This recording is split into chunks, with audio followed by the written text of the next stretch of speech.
I'm Gary Williams. Your reviews help other people find this podcast. If you would, please leave a review on iTunes. The Ohlone College Flea Market is happening every second Saturday of the month from 9 a.m. to 3 p.m. on Ohlone's Fremont campus. Hey, Van, are there any promotions that the vendors should know about? Yes, so we're still currently running our current garage seller promotion. So you buy one market and you get the second one half off. Anything else? Yes, so we are also going to be having a 6-month promotion for January until June of next year. And that one, if you lock in a 6-month agreement with us, your 6 months price will be 40% off. And you can sign up and lock in those 6 months as soon as right now or the next time you guys come to our information booth and ask us about it. So if you want to lock it down from January to June of next year, it's going to be 40% off. So it's a really, really good deal. Have you seen anything? Things pop out, but you got to walk the whole flea market before you pull the trigger on anything. It's just interesting to see what's out there, and you never know what you'll find. We are ready to open up Olive Way for vendors. So we're really, really, really excited about it. So we are looking for vendors that wants to vend underneath our beautiful and historical olive trees. So for the Olive Way spaces, it's approximately 15 by 15, so it's a little bit bigger than our regular spaces. And the exciting part is they're only $20 per space. So that 6-month promotion is for next year, but people can come by this year and lock it in? Yes, that is exactly correct. And if people want to contact you, how do they get in touch? So our phone number is 510-659-6285. And the email is fleamarket@ohlone.edu. More information can be found at ohlone.edu/flea-market. So, people are in such different places in life, and there's so many pulls and stresses on kids that something that doesn't involve your phone, something that's hands-on, that's gratifying because you can see your own progress, something that there's a level playing field. There are some kids who their parents teach them math from an early age, so they're always a little step ahead. Nobody does this. So I've got AP students, I've got the valedictorians sitting next to kids who flunked math last year. Coming to you straight from Fremont, California, this is the Fremont Podcast, dedicated to telling the stories of the past and present of the people and places of the city of Fremont, one conversation at a time.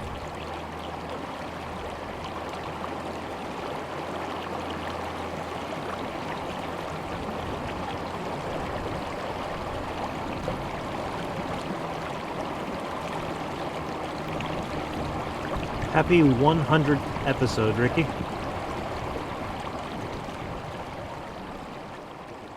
Now, here's your host, Ricky B. I'm real excited. I have Jake Rodenkirk with me today. He's somebody that I've actually heard about quite a bit before I ever met him, and we met within the last 6 to 8 months or so. But Jake is the ceramics teacher for Washington High School. And there's a lot of different ways that I was first introduced to who he was before I met him. But one of those ways is that we were just talking about it, that he made the mugs that you use whenever you go to Devout Coffee. And so when I first started coming to Devout Coffee, they would tell me, oh, these mugs are made by the local ceramics teacher at Washington High School. And so I was like, oh, cool. I don't think we ever met at that point. But anyway, Jake is with me today, and I want to kind of explore what he does in our community, because I think it's pretty cool, and get to know. I want to get to know you a little bit more, Jake, and share that with the listeners here. So welcome to the Fremont Podcast. Thank you for having me. This is wonderful. Cool. So you are the ceramics teacher at Washington High School? At Washington High School. This is my 11th year teaching, and I start with just I got the job by just one of those almost unbelievable circumstances. It's not easy to get a full-time ceramics teaching position. They're pretty hard to come by. Not every school has them. So I feel really fortunate to be the teacher here in Fremont. But the principal at the school went to the same college I did for his art education. My principal's a and I was an art teacher before too. And he got my name from one of his teachers, and it was her last year retiring. It was my last year before I graduated, and the timing just worked out so well. I didn't apply for the job. He emailed me cold and said, "I heard about you. Would you like a job?" Wow. And, I have friends in Livermore and in Pleasanton who had been looking for a full-time position for over 5 years and couldn't find one doing They do part-time. ceramics as well? Yeah, they're ceramics or teachers, art? Wow. and they're looking for like a full-time high school or full-time middle school and just trying to find something. And I literally like just fell into it. And I found out afterwards that a really close friend of mine accepted the job, but because of miscommunication, turned it down and took a job in Palo Alto. So one of my close friends who I went to college with was going to take this job. So it just seemed like everything was pushing me towards Yeah. Fremont and pushing other people Yeah. away. So I feel great being here. Like I said, it's my 11th year. So Wow, that's awesome. It just feels like it's been the blink of an eye. Yeah. So you mentioned that you went to the same college as the principal there. Did you grow up around here as well, or where did you grow up? Where was it that you did you transition to Fremont from somewhere else, or what? How did you get around to the area here? Well, originally I moved to California when I was 10 years old. I'm originally from Iowa, from Cedar Rapids, Iowa. And I moved here with my parents. They got a job in Pleasanton. And so we moved there. That was like middle school. I did middle school in Pleasanton, and then in high school I started doing ceramics. And I tell the kids in my class this story every year because it's kind of the reason that I teach is kind of bundled with how I kind of stumbled into doing ceramics. Most people decide when they're younger if they are good at art or they like art or not. And I was one of those kids early on. I remember in first grade, I had a crush on this girl, and she was the best at drawing in the class. And so I wanted to, during art time, sit next to her, and I just felt terrible because I could not draw. And I was embarrassed, didn't want her to see it. And from kind of that time on, like 5-6 years old, I just avoided art things. And I would always, I tried not to take art classes, but you have to take one art class in high school to graduate. And so my counselor, thank you, whoever it was, whenever it was, put me in a ceramics class, and I avoided doing it because it was art. I was dating a girl in the class at the time. We broke up. It was awkward, so I had to sit somewhere else. I sat at the pottery wheels, and a nice kid, Tommy Kazurik, showed me how to make pots. And I fell in love with it after about a week of really trying and applying myself. And I bought a pottery wheel over the summer on eBay. And my mom didn't know what I was doing, but I put it in my bedroom. I made a gigantic mess, epic mess. And, my senior year of high school, bribed the what do you call them? The registrar who sends kids up for the classes. I bribed her with some pottery. They let me take ceramics for 4 out of the 6 class periods. Oh, wow. And I had a wheel at home. That must have been some bribe. It was a lot of pottery. I promised her whatever she wants the whole year. There you go. A solid bribe. So, I got to be a TA, retake ceramics 1, take ceramics 2, take a studio art class, which is kind of something else. So, I lived it in high school, and I realized that art isn't just drawing and painting. It's not just the flat 2D stuff. That art can be more physical. And it was something I'd never done in school before. And so kind of the roundabout of that is now when I teach class, my favorite thing is to find the kids who are like me, who they can't draw maybe, or aren't good at drawing, or don't find fulfillment in drawing. But even in high school, by the time that they're 15, 16, they maybe have never tried something that's more sculptural, or they haven't tried like a pottery wheel, and it's a totally different set of skills. And so watching kids kind of discover that and kind of get hooked on it like I did in high school, it's the most fulfilling part of the job because I know what it's like to be that kid. Yeah. So I've got a kid right now in my class who, there's a few of them, but there's one. And ever since the first day he was started the class, he's like, when are we going to do the pottery wheel? And after the first day, I could just see light in his eyes. And the next day I can tell when he's working, he'd been watching pottery YouTube videos. I could just, I could see different things I hadn't taught him. I was like, you've been watching videos all night. He's like, I watched them this morning too. And he's in the class, during lunch. He's there after school. Wow. He's brought 3 or 4 friends to teach him, and he's just all in. And, That's you know, cool. it's just, that's kind of that full circle thing that is really fulfilling as a teacher. Yeah, that's awesome.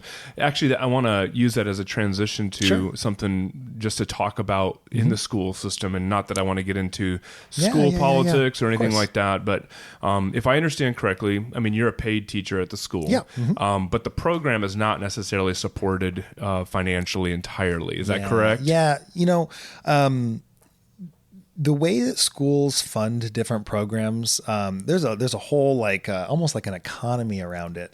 There's grant writing, and there are state grants, local grants.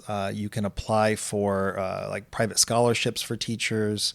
You can appeal to the school board to give you money. There's all these different more like meetings and business and forms and basically papers that you write and submit and they get approved. Okay. And that isn't my speed.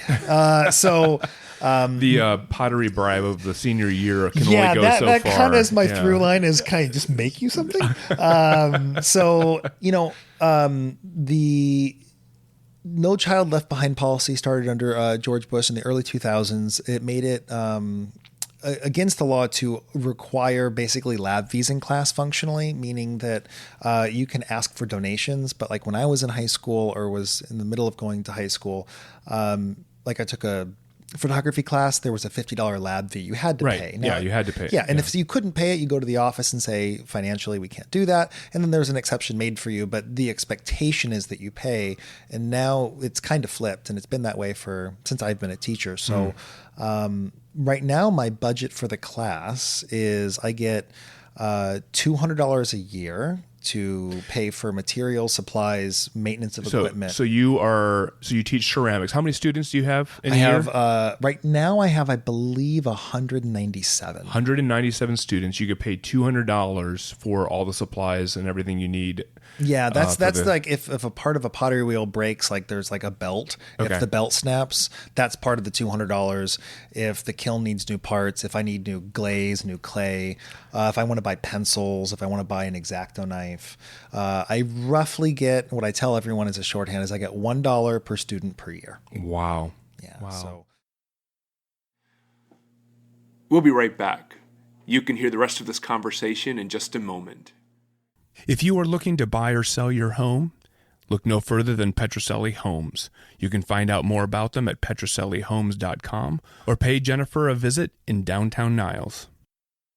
Billy Roy's Burgers in Centerville is a great place to enjoy family, food, and great service. You can find them off the corner of Thornton Avenue and Fremont Boulevard in Centerville. Gemby Electric exists to empower your production. If you're a business owner, you know there's nothing that you want more than to focus on what you do best so that you can grow your business. Don't let electrical problems or projects stop you from your greatest production. Call Gemby Electric and let them help you empower your production today. And now, back to our conversation. So I want to come. I want to come to the question then. Sure. So you've been doing this for 11 years at Washington High School. You were impacted. Obviously, you've already shared your story about when you were a teenager, when you were in high school, how it affected you personally. Yeah. Do you think that what you are bringing to Washington High School students is worth having? I mean, do you think it's worth it, investing in the program that you are running based on your experience?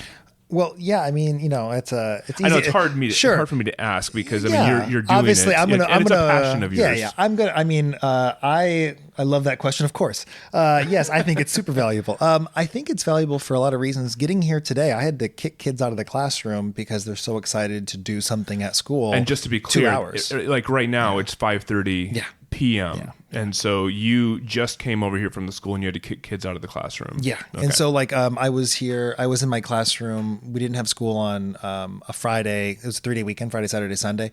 And on Friday and Saturday, there were kids there for 8 hours when I was there.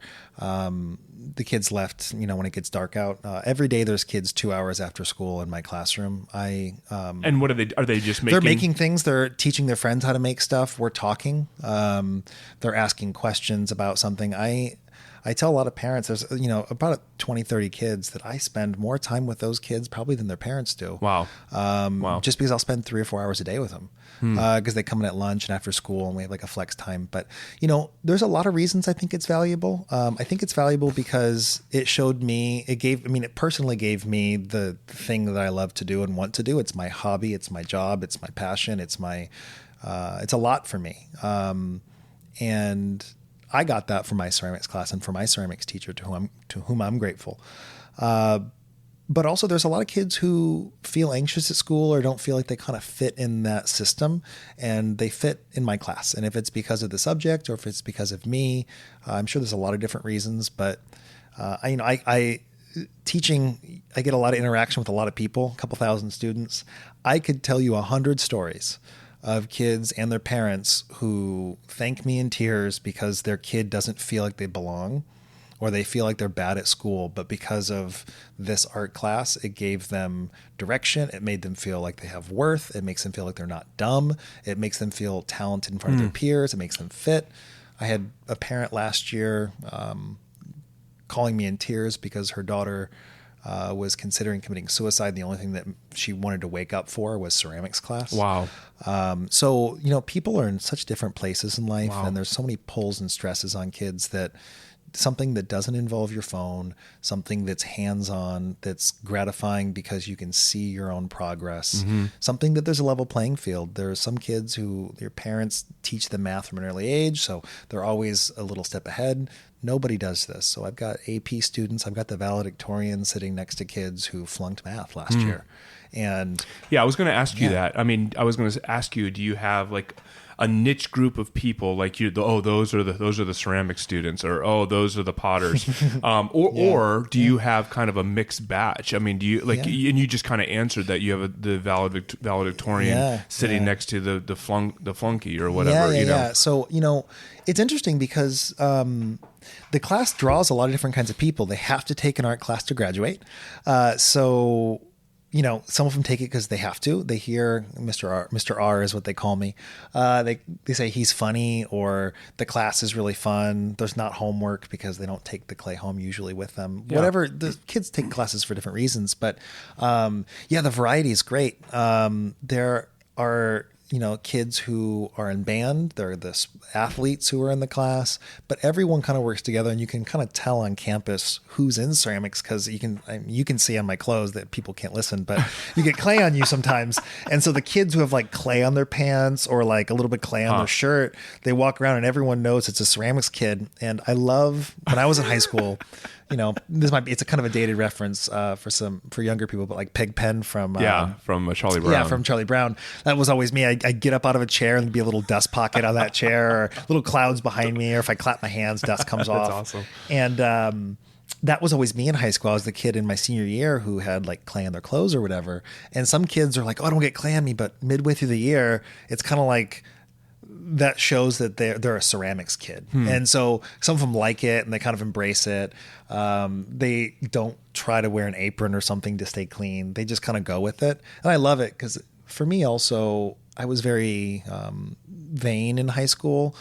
I cared, I matched all my clothes, ironed all my clothes, plucked my eyebrows, matched my earrings to my clothes, got my hair cut every other week. I was just very into how I looked. Okay. And ceramics, it's really hard to stay clean when you're doing ceramics. And I was doing it 10, 12 hours a day. And so just my priorities changed. Wow. And I think it was healthy for a young guy not to stare in a mirror as often as I was. So, it's that time of year again when everyone starts getting sniffles and sneezes and coughs. Well, Howler's Pharmacy is here to help. They have been in our community for decades. So whether it's a seasonal issue or whether it's something that you have to take care of regularly, Howler's Pharmacy is here to help you find exactly what you need. Check them out on the corner of Fremont and Peralta in downtown Centerville. Milk and Honey Cafe is a family-owned restaurant located at 34265 Fremont Boulevard. Right now, they are offering a mid-autumn festival family meal special for dine-in or to-go. You got to check it out. Just drop in or give them a call and ask them more about it. To find out more about the best family-friendly Taiwanese restaurant in Fremont, go to milkandhoneycafe.com or check them out on their Facebook page and Instagram. If you have enjoyed this podcast, consider supporting it with a small gift at buymeacoffee.com/the Fremont Podcast. Thank you for your support and thanks for listening. Yeah, I think that it's important for us to understand that these things that we can do to connect with life, connect with the world that we live in, are really valuable to us, because although you can be successful, quote unquote successful. You can be, you can make lots of money, be prosperous, and yet there's something about a disconnect in so many avenues of life that our world offers today. There's such a disconnect that you just feel lonely or lost, or you lose your identity. And I think that what you're seeing is are people who are finding their identity and finding a place in the opportunity to mold and make something and to create. I know that a lot of times, the testimonies I think that you just shared of students and parents that you've had conversations with, I think they stand on their own.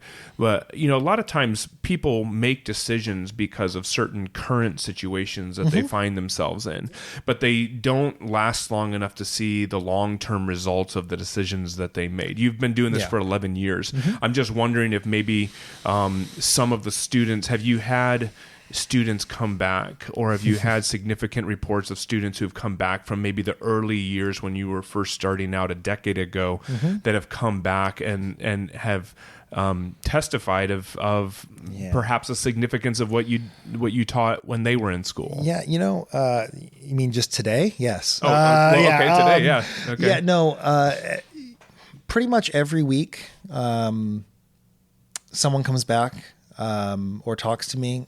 This week, on Sunday, I was in my classroom. After church, I went back in to finish up some stuff, and a student was picking up, who'd graduated, was picking up his, and this is just one anecdote of what happened 2 days ago. I can tell you 100 people who met their wives in my class, who met a military person. This year I've helped people get a couple jobs, learn how to apply for jobs. I have so much contact with my former students. And I could just, gush on. I have students who their careers in ceramics, that they're teachers in ceramics in the school district in Fremont Unified, that they'll say they're an art teacher because I was their art teacher, right? And they liked how I did it. They wanted to have you look like you like what you do, and that was a big contributing factor to their profession. Yeah. But the kid I had this Sunday, he is going to San Jose State as well. And he comes back on the weekend to visit his family. And he was like, I just really miss ceramics class, and I miss making things. I didn't realize how much, I just really enjoyed not being in such a digital thing. And I'm an engineering major, and I just feel like I'm bogged down with all this computer work. And I just feel like I just need to do something that's the opposite of that, and I was encouraging him to take the class at San Jose State. And he was just telling me how much he appreciated it. And he's telling his brother when he is a junior, he should take the class. And is there a place he could buy a wheel? Or is there a studio I know of that he could take classes in? And we talked for 2 hours. Wow.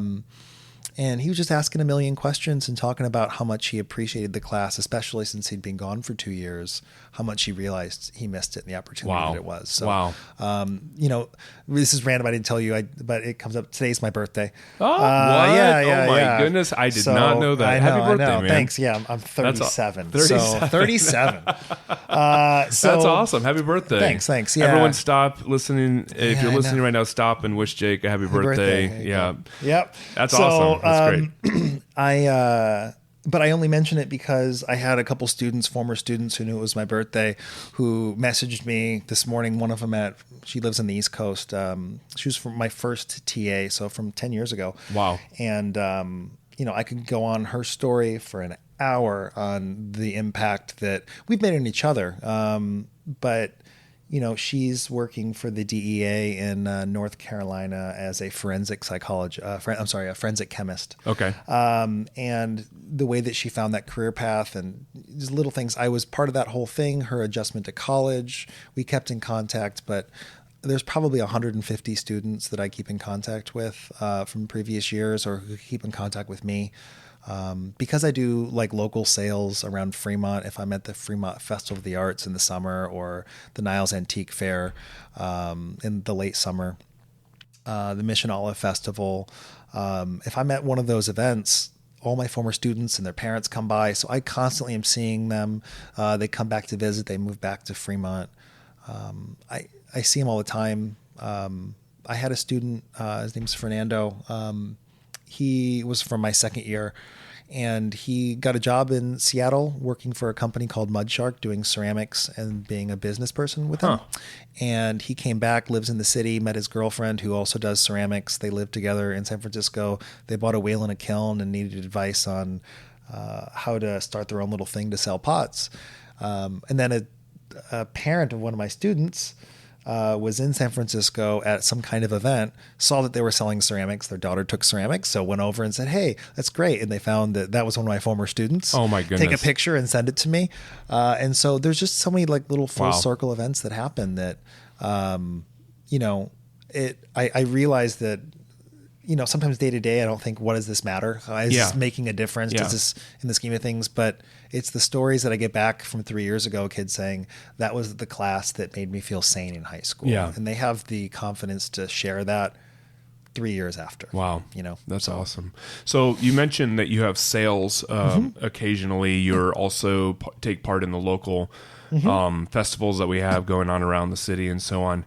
I just want to be clear that if I understand correctly, the reason you do those sales is not necessarily because you're you need to make more money for yourself, but you are doing those things to help fund the program. I mean, because the $200, if anybody's listening to this, $200 is obviously not enough to be able to provide what is necessary in order to be able to do the program that you're doing. So I saw you at the Festival of the Arts in August. You were here and at the antique fair. Fair. Yep. And then, like you mentioned, there's other places that you set up shop and you sell. I think I was over at your studio or over at the classroom a month or two ago, and you were selling stuff for, I don't know, was it Mother's? I can't remember. Yeah, Mother's Day. That was last year. Mother's Day was, So it's just, so you were doing those sales for the purpose of raising funds to be able to provide what you need in order to teach your kids in your classroom. Is that correct? Yeah. There's a part of me that wants to be humble and understate what I do, because I don't want it to be just about me. But I also, at the same time, want to be kind of clear. $1 isn't enough. It's a practical joke. The schools are all funded in Fremont differently. That is not the budget for Irvington or Mission. Mission's budget is about 30 times mine. Okay. The teacher there is a former student of mine, and I'm her mentor teacher, and I've been helping her teach her class, and she comes over and I go over to her school and help her out. But I haven't made money from selling pottery personally in 11 years. Wow. I have raised... And yet most of the pottery, if not all of the pottery that you sell is stuff that you make. It's all stuff that I've made. Yeah. Okay.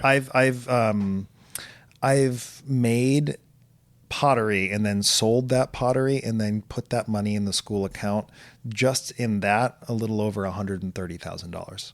In the entire time you've worked in the 11 years. I've raised more money than that because I've also invested my money from my paycheck. Wow. But that's just money that I created from my skill and talent, going through the clay. And I get free clay that's recycled from other places. I make all the glazes. I do a lot so that the profit margin's even higher, but the work of it, I work 70 5 hours a week and I get paid for 35. Wow. Yeah, I was going to say, you were just saying you were at the classroom on Sunday, and that's and not a school day. No, and I'm going to, after this, I'm going to go back and finish what I'm doing. I made... on your birthday after 6 o'clock at night? Yeah, I'll be there till 10 o'clock at night on my birthday by myself making pots. Because that's what... And the thing is, it's not a suffering thing. Sure, it's not... Sure, you enjoy it. It's what I enjoy doing. It makes me feel fulfilled and satisfied. I can listen to some music or I listen to a podcast. Yeah. And I work with my hands. There's a product afterwards.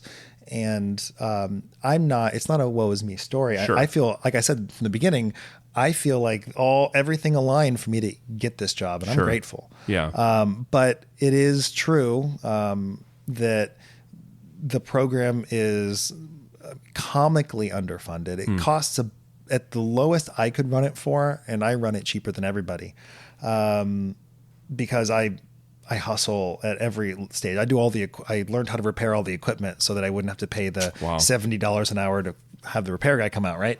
It's only $70 an hour. Only $70 an hour. It's pretty cheap, right? It is. Yeah.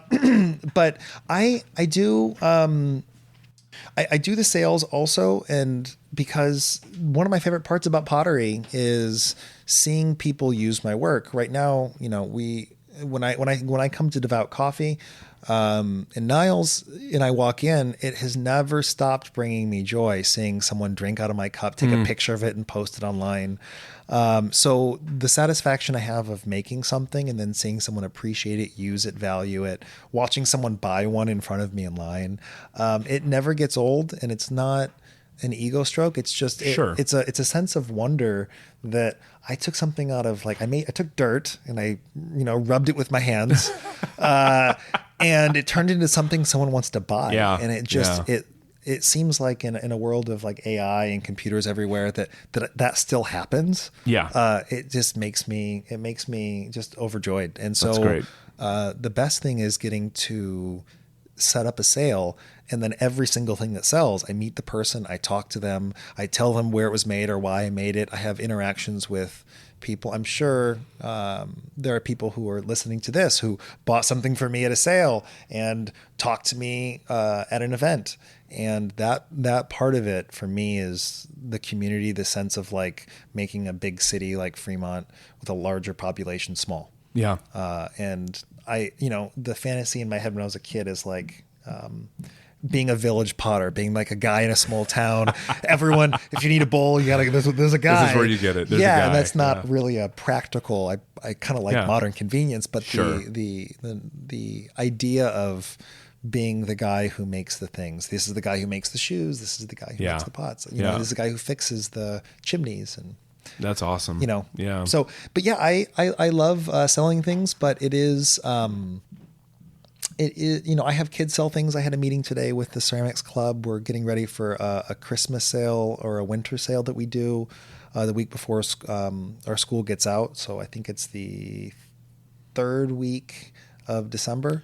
Okay. Well, this episode, if it goes out when I plan for it, it'll probably be the first week of December. So if you guys are listening to this, we'll have information available for you to be able to find out about the sale so that you can help invest. But the sale will help raise money classroom. for supplies, fix equipment. So it'll be the third week, you said, December? Yeah. So all the schools in Fremont get out the same time, and it's usually like a couple days before Christmas time. Usually it's around like the 20th or something that school gets out. And then, the schools are out for 2.5 weeks. The week right before that, I have a sale the week long in my classroom. Okay. And I can give you all the specific information. I should have brought that here. That's all right. I've done it every year. Besides the sales I do outside the school, I usually do 3 to 5 sales on campus every year as well. And it's honestly like the kind of to put a bow on that part of it is, it's my way of fundraising that I enjoy doing, that makes me happy. It's not the most time efficient. It's not the most energy efficient way to do it.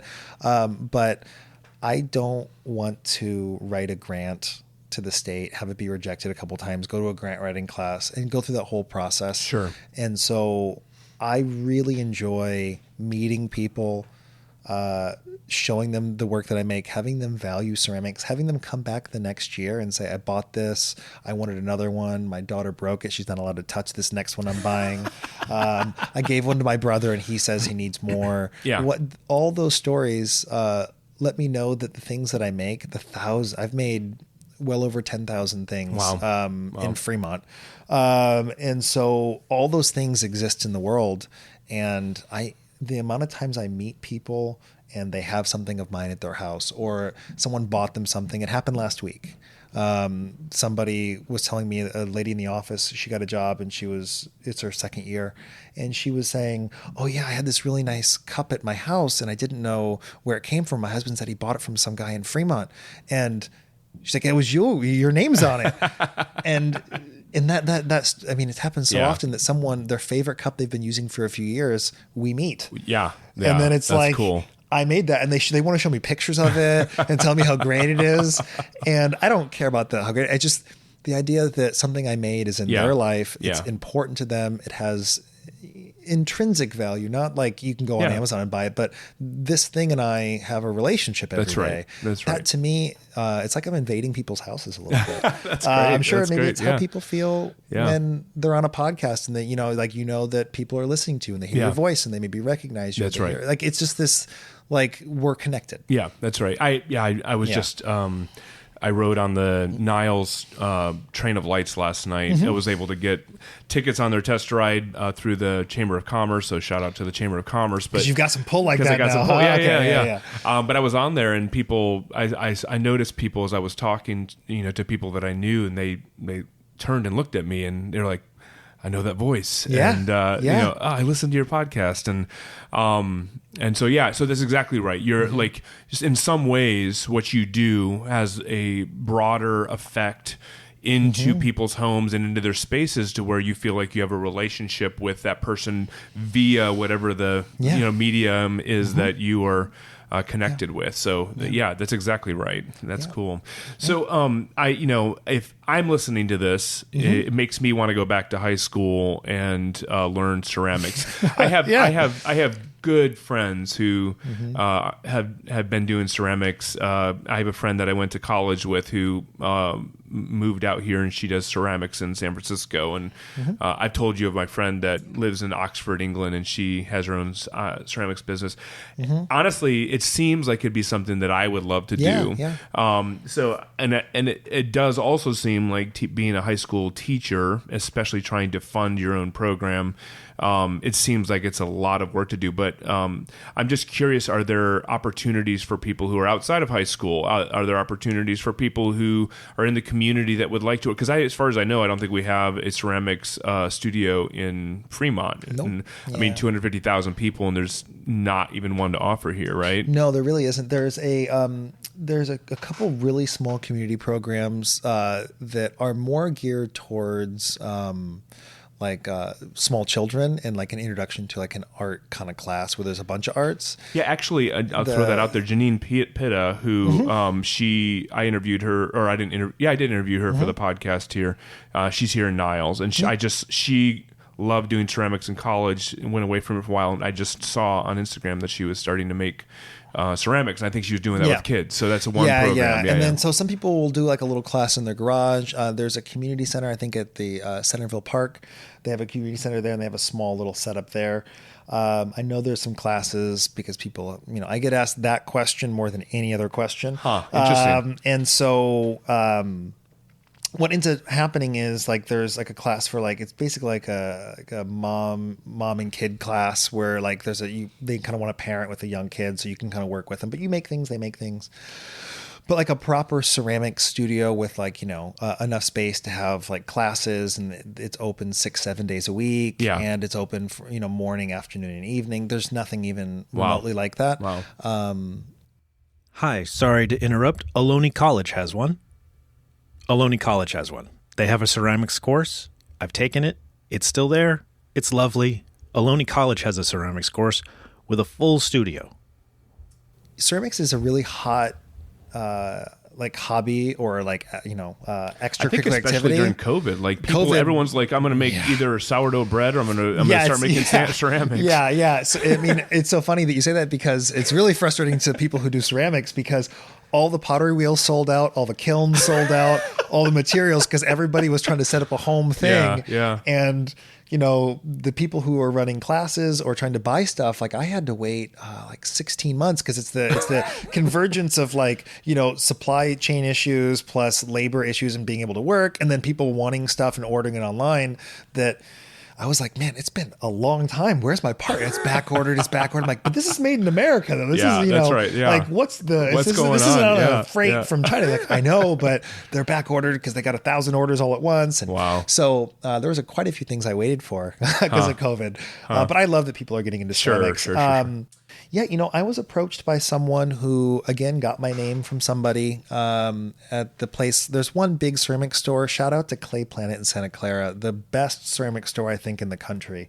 Nice. It's just the most knowledgeable staff. The owner there is the most friendly, go-out-of-your-way guy. One of my former students works there. And he fell in love with ceramics and, it gave him confidence. I could give his whole story. It's the same. I can rinse and repeat the story. A kid with no confidence or feel like it doesn't belong finds that he feels comfortable in ceramics. People respect him for what he learned in that class. He starts building friend groups. He gets a girlfriend. He gets confident. All those things happen. And it was, because the shy kid who worked hard after school found a place that he felt like he fit in. Wow. But Clay Planet is a store in Santa Clara off of Russell Avenue, off Montague Expressway.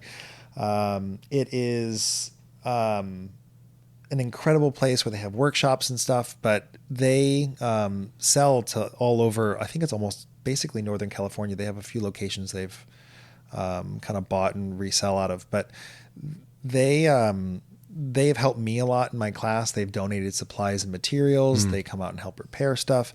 But anyone who is interested in learning more about ceramics, it's 15 minutes from almost anywhere in Fremont without traffic.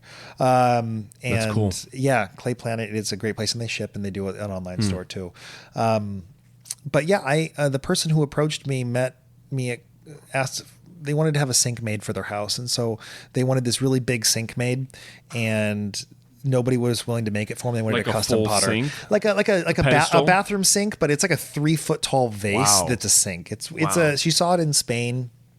And at a winery, there was this sink in the bathroom, and she's like, I want the sink like that. She was remodeling her house and tried to find someone to make it, and everyone's quoting her crazy prices. And I said, they at Clay Planet said, there's a guy who will do it because he'll do anything, and he's really good making big pots, but he'll do anything for money for pots because he's going to donate it to his school. So she called me and asked if I would do it, and I said, sure, you make a donation to the school and I'll make your pot for you. So but anyways, I helped her make an entire 200-piece dinnerware set for her daughter's wedding over the summer.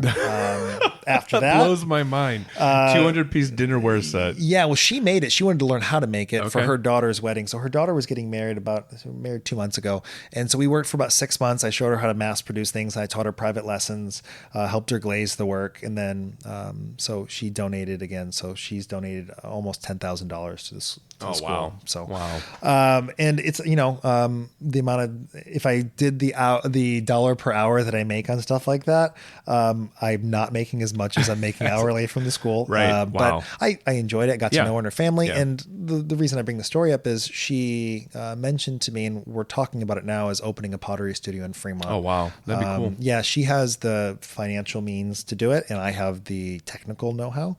And I also have the desire. I miss teaching adults. I love teaching kids. Before the pandemic, I was teaching in Los Gatos just because I wanted to be around adults. So I was driving, 35, 40 miles there once a week and teaching a 3-hour class. And I just, after COVID, I was basically paying for gas teaching that class. Wow. I love teaching kids. There's a different energy, but adults, when they want to learn it, someone like you see, here's something, it seems like it'd be fulfilling. It's different than what I normally do. Yep. I would have to sacrifice my time. I'd have to sacrifice my money for it, but I'm willing to do that. And when someone has made sacrifices to learn, It's different than a high school kid who's told you have to be here. There's the rebellious nature of high school kids, that if you tell them to be somewhere, they don't want to. If you tell them to do something, they don't want to. That's right. And I think we all went through that. Yeah. And it's like the rite of passage, and that's the job of a teacher, is to kind of get them out of that mindset by manipulating or kind of like tricking them. Kind of like you do the clay, right? Yeah. Just kind of try to like, just know a little bit better what to do, right? Yeah. Know what buttons to push. So, I would really love to do it. We've been talking about it for 3 or 4 months. They're really serious about it. I got a text from them 2 days ago about it. So we're going to meet, and the tentative plan is to find a location and open up a pottery studio in Fremont for adults and for kids. Hopefully this summer. Wow. The summer would work best for me. So if it's not this summer, it'd be the following summer. Because I have to spend a lot of time. I would, build all the tables and set up all the equipment. I do all the labor part myself. So I need being a high school teacher, the best part is the summers. The right? summertime, so I get 9 weeks of. I would go in for 9 weeks, and I probably wouldn't make stuff in my classroom. I bet you could recruit some former students to probably come out and invest a little extra time into that as well. Yeah. So that's the plan, because I love teaching kids. I love teaching high school. That's not going to stop for me. I love the environment. It's what I wanted to do since I was in high school, is teach high school ceramics, and that's not going to change. But the thousands and thousands of times I've been asked the question, do you teach adult classes? Can I take your class? Can you teach me on the weekend?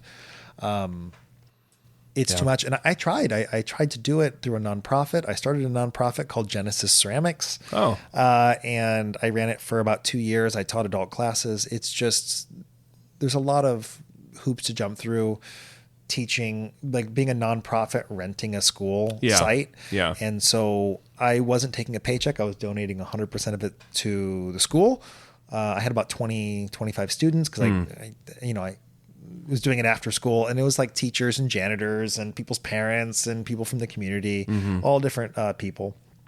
And they were really sad that I stopped, but the school district, from the fees that I was being charged and what I was being charged to rent the classroom, the school was taking about half of the money I was making. Wow. I was putting the other half in a school account. So they were taking half and going to the district, and that disappeared into like nothing.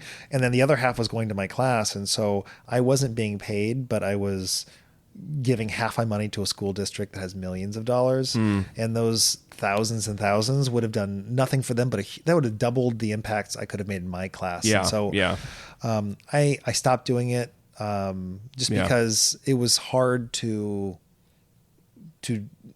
do something for free and pay for the pleasure. Wow. That was hard. So I would love to have a for-profit private studio that I could help run, because it would actually be able to donate to the school in a lot of different ways, and the school could help with that, with kids and community service. So I think they could be really symbiotic, and it wouldn't be something that I would feel like I was kind of being taken advantage of. Well, I think it's something that is, it's already left its mark. I mean, you even mentioned that the teacher at Irvington was a student of yours, or was it? Mission was a student of yours. Yeah. And it seems to me like the impact that you've had has already been significant within the 11 years that you've been here. Yeah. I think that it's something that, to be able to transfer that, or at least offer it to the adult community, would be really fantastic, because I do think that the more that we are able to be together, be near each other, to be able to impact each other's lives, to be able to create things together, I think all of those things just really go to building a really strong and a healthy community. And I think that's the thing that ceramics has to offer, that, and I mean this, and probably it's the most literal sense from what I understand about art communities and going to art school and being around a few. I'm not like an expert, but I have some experience. The ceramics community is, and I'm biased, but the best community. Ceramics has to be done in a group. The kilns have to be fired. Everything is you use the same equipment. You have large amounts of clay you all share. The glazes are shared. It's inefficient. When you paint, you have a palette, you have your paint, your easel, and you do your thing. It's very like individualistic. Pottery is so communal. traditionally an entire town does pottery together. Everyone in the town does some part of the pottery. Oh. I was just visiting in China I took a vacation, first one during a school year in 11 years. But I went to China for a month, Japan for a week, and then China for 3 weeks. And I went to all the different pottery places in different, cities that are just dedicated to pottery. And there's a city in China that for 1,000 years, the almost exclusive business for the entire town is pottery. And that's because it's it's always community based. And so what I think my class has value in the school is, one thing is I have a community. There's kids who are there every day after school. They hang out. They're not friends from any other thing besides ceramics. And it's a place where kids just hang out and aren't on their phones and talk. For adults, it is the opposite of sitting in front of a computer, but also you sit around a bunch of pottery wheels. Everyone else is there. You're laughing. You're struggling with each other. You're talking about your day. When I taught in Los Gatos, people would just come. They're like, I don't feel like making anything. I got to get away from my kids for a little bit, or I just got to be, and the people become your friends, and it's a community. And I think that's something that the Bay Area, but I think in general, as the world has gone more and more online, in-person community where you're doing things with your hands, that it's so physical. Yeah. It's so physical in a world that is becoming less and less physical. Yeah. I think it's super important. And I think the only other thing I want to make sure I don't forget to say is, I always have parents at like back to school night, maybe say something like, why is this class important? Why, my kid wants to take this class, but what's this going to do for them? And like, what's the tangible? What am I going to get from this? And the thing that ceramics taught me the most, without question, is how to fail, like how to fail and learn from it, how to fail and deal with the feelings of failure, how to fail and be encouraged by it, how to fail and be motivated, but how to fail is something that it's not taught in school. It's actually discouraged in school. I actually just got back from a meeting right after school. I had a little meeting and then I went back to class and I came here, where we're talking about D's and F's and progress reports and, grade announcements and all these things. And we're trying all these things to help kids not fail. And there's a little disservice in that because we all kind of hear, you learn more from your failures and successes. Yeah. In ceramics, like you'll be making something, and I was helping a kid after school today, and they're working on it for 30 minutes, and they put a hole in it, and they worked on it for an hour the day before, and so they've got an hour and a half in, and it's ruined. They need to start all over again, and you have to face that, and it's really important to learn how to say, okay, this thing I made, it's gone. I broke it. It's me. I did it. Own that. But then also, like, I did learn from the process of making it. I could do it again. I could make it better. This is just part of a process. The product itself isn't as important as the process. I'll make 100 more things. Yeah, right. This one doesn't matter. I can do it again. I can move past this. And I'm not marked or labeled by or identified with this failure. This is just one step. That's great. And little kids get this. Little kids are okay falling down or messing up and doing it again. The older they get, the more afraid of failing in public, the more afraid of looking foolish in front of their peers. They have higher expectations for themselves. They think everything's like, if I don't get into college. If I don't. Consequent, yeah. And learning how to be comfortable and sit in and learn from failure, it loosens you up. It gives you freedom. You take chances. Things don't happen without risks. Whenever I hear on a podcast or you listen to like some person, they talk about how they fail and how things have to go wrong for you to learn from them. Right. And it's understood, like failure is a very vital part of the process of learning or growing or engineering. Yeah. But I mean, from my little corner, kids are so afraid to fail. So I have written on my wall, I painted it on the wall in giant font. FAIL is like an acronym, first attempt in learning. That's what failure is. It's just the first attempt in the process of learning this skill. And you're going to fail here. I've made every mistake that the kids make in class. Wow. I've made all those mistakes. Yeah. And I learn from them and I don't make them as often. Yeah. And you're able to take those lessons that you learn in the classroom and take them into real life. Yeah. I mean, because as you grow up and these kids are going to be leaving their homes and going out on their own. I mean, you have to learn those lessons. Yeah. I mean, otherwise it gets super discouraging when you have expectations for yourself and you just realize the first time you fail is when you're outside the community or outside the family that was always there for you. The scaffolding, right? And that's why I tell kids, like, the best time to fail, the best time to blow it is when you live with parents who love you, when you have a school that's like has counselors and administrators and teachers who are trying to support you and guide you and lead you. That's when you want to mess up. That's good. Because like you have a team right when you graduate and you go to college, all that team, it evaporates because you're in school. Your parents don't get your report cards. There's no NOFs. You don't know a lot of people at the school. Sure, there are counselors, but they're not like required to talk to you. You're not required to talk to them. The whole support system falls. And so I think it's so important to let kids struggle to not do well in school, because it's like, this is the safest place to learn how to recover. That's great. And I think that, you know, you can learn, you don't have to learn it with like, you know, I crashed my car. You don't have to learn it with like high stakes. You can learn it with, I messed up the pot in class on Tuesday. Yeah, that's like, right. That's the right stakes. Yeah. But it's still the feeling of disappointment, of regret, of shame or embarrassment. Like those are things everyone's got to get a little bit comfortable with and learn how to move through it. That's great. And I know kids learn that in my class because I see resilience being like grown in people. Right. And then I see them trying to show other people. Someone else gets, don't worry, just do it again. And they just share it with each other. And it's a mindset. And I mess things up all the time. Yeah. And I just shrug it off and say, learn from that experience. Don't do it again. One little short story. I know that you know the story. Okay. I'm wearing the boot today. You can see it. I was chopping wood this summer at my house and I didn't do a good job. And I put an axe in my leg. And I learned from that experience. I cringe every time you say that. Yeah, I did. I put an axe right into my ankle, like in the top front part of my ankle, and went into the bone a little bit. I was very fortunate, didn't do any like serious damage. But wow, you know, my mom's first response is, "You threw the axe away, right? You can never chop wood again with an axe because you did this thing." And I was like, "That's not how you learn." Yeah. And so this weekend, I chopped wood for an hour and a half. All fingers and toes, no you wore wounds. steel boots. And, well, even still, I was very careful. Yeah. That's a hard lesson to learn, to like put an axe in your leg and have to get driven to the emergency room by a friend of yours. Wow. But, you know, every swing of the axe after that, and before I swung it every single time this weekend, I made sure my feet were right, that I was swinging it straight. Right. And I learned a lesson about just being careful and not being overconfident with something that you think you've done for a long time. Yep. And like sharp, heavy things are dangerous. And I knew that, but I really know it now. Yeah, that's right. And I only learned it through failure. And that lesson will never, I can't forget that lesson because there's literally a scar to remind me of it. That's exactly right. And so, you know, when I do that, I told all my kids, the first part of the year I was in a boot because it happened right before school started.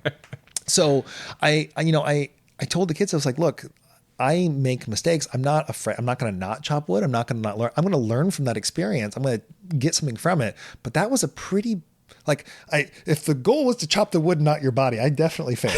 Because the wood was fine, the leg wasn't. So that's right. You failed on both accounts. You missed the wood, and you didn't really complete the job with the leg. So no. So that's the kind of thing that, you know, ceramics taught me how to fail well, and it taught me that I'm not going to say I'm bad at chopping wood. This is not for me. I'm going to never do it again.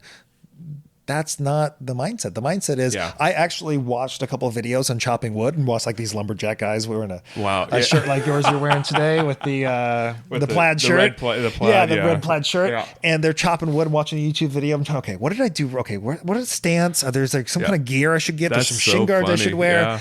And how long have you been chopping wood in your life? You know, I started chopping wood. My grandpa gave me a dull axe and he had me like chopping a tree sideways that had fallen over just to give us time. I was probably like 6. Yeah, so it's something you've had experience with. I didn't like buy an axe and be like, hey, let's see, I want to be manly. Let me chop some wood. Jake, I'm so glad that you've been able to share with us a little bit of what you do in our community. And thank you for having me. Yeah, absolutely. It's great. Yeah, anybody that's listening who knows how to write grants and wants to save Jake a little bit of time, somebody who geeks out on that, reach out to Jake, write him some grants I'll so make that he you can anything you want. That's right. He'll make you a 200-piece dinnerware set. Dinnerware set, yeah. And anybody that's interested in contributing to the program that he's so wonderfully invested in. Find out. We'll post when we can when he has shows and sales and stuff going on, but support that if you can. And I mean, it's not a win-lose situation. I mean, the pottery. I have some of your pottery, and it's fantastic. I love it. And so it's something you can take home with you, and you know that your purchase of that piece is an investment into a really important part of our community and to the kids that are in our community. So, and just the side thing is, I make all the glazes, and I understand food safety and glaze chemistry. I kind of nerd out on all ceramic stuff. So I know some people are concerned about, like, can I put it in the microwave dishwasher? If people are listening and into buying pots, everything is microwave dishwasher and food safe. I wouldn't sell it where I live otherwise. There you go. Wow, that's awesome. Very good. Well, Jake, thank you so much. Yeah. And I look forward to seeing more of the work that you're doing. I want to share more of the work that you're doing and help support it through whatever I can on the podcast. But thanks for being on the podcast. And I hope as you continue to serve our community in this way, I hope you're very successful at that. Thanks. I appreciate it, Ricky. Yeah. This episode was hosted and produced by Ricky B. Scheduling and pre-interviews by Sarah S. Rachel Prey is the print editor in charge of our newsletter. I'm Gary Williams. Andrew Cavett is the editor. Music provided by Soundstripe.com. Be sure to subscribe wherever it is that you listen so you don't miss an episode. You can find everything we make, the podcast, our newsletter, and all of our social media links at thefremontpodcast.com. Join us next week on the Fremont Podcast.